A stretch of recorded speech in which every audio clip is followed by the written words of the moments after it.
नमस्कार मंडळी. जे शेतकरी मित्र पीएम किसान किंवा नमो शेतकरी योजनेचा लाभ घेतात त्यांच्यासाठी एक खूप महत्त्वाचं अपडेट आहे.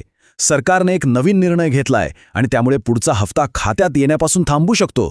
आता हा नेमका काय बदल आहे आणि त्यासाठी आपण काय करायला पाहिजे? चला हेच सविस्तर जाणून घेऊया. तर थेट मुद्द्यावर येऊया.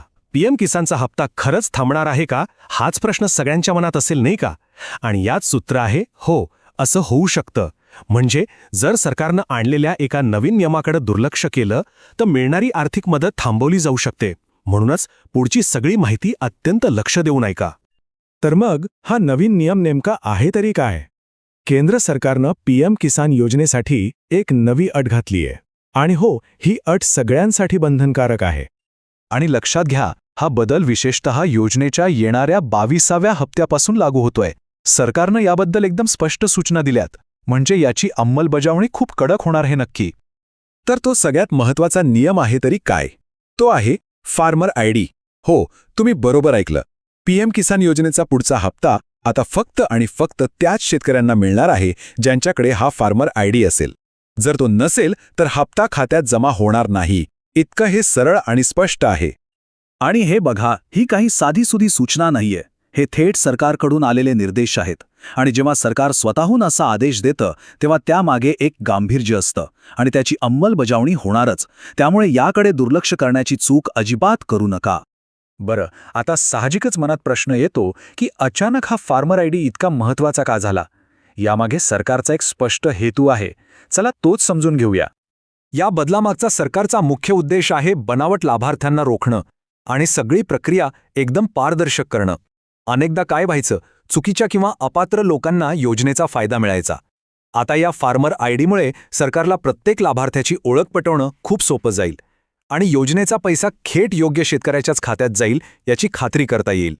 जुनी पद्धत आठवतेय, शेतकऱ्यांना सारखं ई-KYC आणि इतर किचकट कामामधून जावं लागायचं. किती वेळ आणि त्रास व्हायचा त्यात. पण आता हे चित्र पूर्णपणे बदलणार आहे. या नवीन पद्धतीत आपला फार्मर आयडी हीच आपली ओळख असेल. यामुळे सरकारसाठी पडताळणी करणं खूप सोपं आणि वेगवान होईल आणि शेतकऱ्यांचाही त्रास वाचेल. आता थांबा, इथे गोष्ट फक्त पीएम किसान योजनेपुरतीच थांबत नाहीये.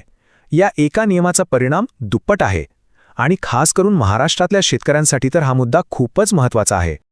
याचं कारण असं आहे की या दोन्ही योजना एकमेकींशी जोडलेल्या आहेत. एकीकडे आहे केंद्राची पीएम किसान सन्मान निधी योजना आणि दुसरीकडे आहे आपल्या महाराष्ट्र राज्याची नमो शेतकरी महासन्मान निधी योजना.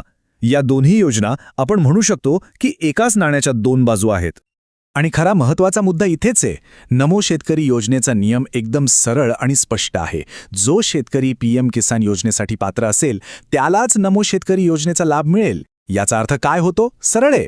जर फार्मर आयडी नसल्यामुळे पीएम किसानचा हप्ता थांबला तर नमो शेतकरी योजनेचा हप्ता सुद्धा आपोआप थांबणार.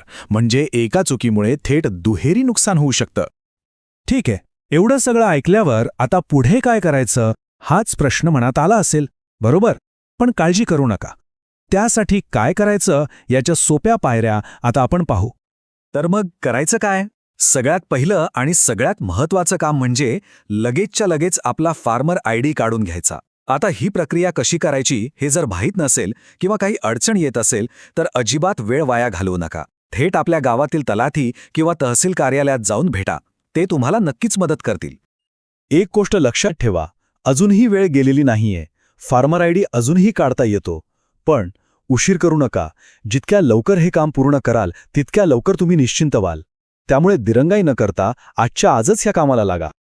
तर आता सगळ्यात महत्त्वाचा प्रश्न प्रत्येकानं स्वतःला विचारायचा आहे, माझा फार्मर आयडी तयार आहे का?